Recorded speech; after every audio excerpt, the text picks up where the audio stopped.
खाने का भी ना एक भारतीय तरीका होता है, उस तरीके से अगर हम नहीं खाएंगे तो पक्का बात है कि वो खाना हमें लगेगा ही नहीं। वो खाना हमारा पोषण करने के बजाय शोषण करना शुरू कर देगा। कैसे, जरा ध्यान से समझिएगा।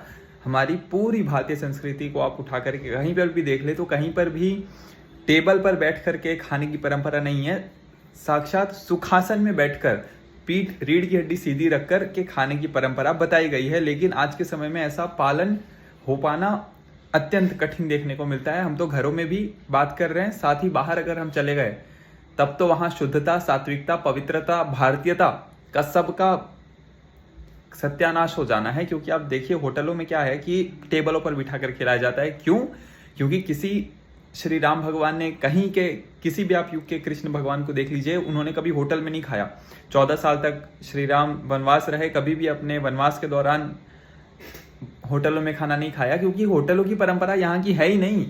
वो तो होटल इसलिए आए क्योंकि बाहर क्या है कि भैया ठंड वाले इलाके आप जानते हैं, तो बार बार खाना बनाना पड़े, या फिर टेबल इसलिए आए, डिनर डाइनिंग टेबल इसलिए आ गया क्योंकि इतनी उनकी शरीर का कैपेसिटी नहीं है कि भैया हम सुखासन में बैठ पाएं।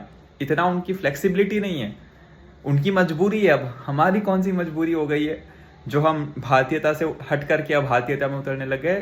तो हमें लगता है इसे ठीक करने की आवश्यकता है आपकी।